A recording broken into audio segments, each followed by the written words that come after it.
Gendarmerie qui donc m'a demandé de venir vraiment incessamment sous peu parce que des plaintes avaient été déposées contre moi suite à une vidéo que j'avais tournée la veille au soir où je déplorais la présence massive d'Afghans dans la ville où j'ai grandi, Segré, et le fait que notamment ils traînaient beaucoup devant le Leclerc. Voilà. Et donc le parquet là a été plein de célérité et de sévérité puisque ces jeunes gens ont porté plainte vers 18 ou 19 heures mardi soir et que mardi midi j'étais appelé par la gendarmerie qui m'a bien signifié que si je ne venais pas tout de suite, ils viendraient me chercher parce que le parquet tenait à ce qu'il y ait une enquête pour flagrance. Dès que je suis arrivé aux alentours de 15 heures, j'ai été placé en garde à vue et j'ai été d'abord auditionné concernant ces faits.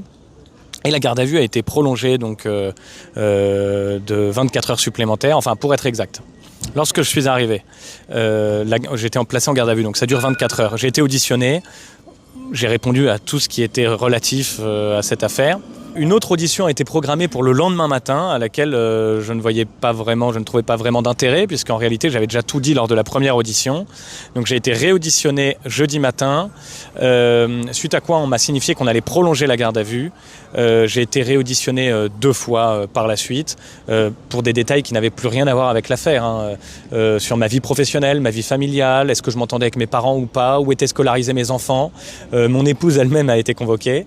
Et voilà. Et puis ce matin au tribunal, le procureur avait requis contre moi au départ, il souhaitait que nous passions en comparution immédiate.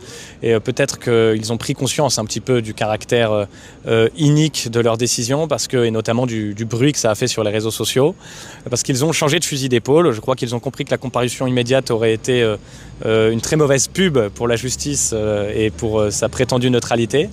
D'ailleurs, pour l'anecdote, la dernière fois que je suis passé en comparution immédiate à Angers, mon épouse a accouché pendant ce temps-là et j'ai été relaxé en première instance.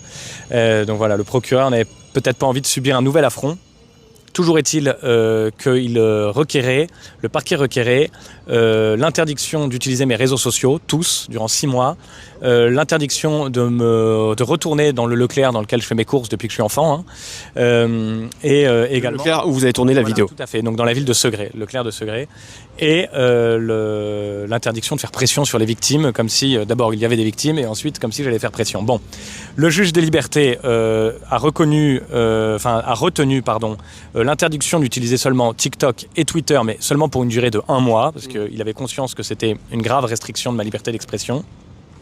Et il a retenu aussi le fait que je ne puisse plus me rendre dans ce Leclerc en attendant le passage au tribunal, et que je ne fasse pas pression sur les victimes, bien sûr.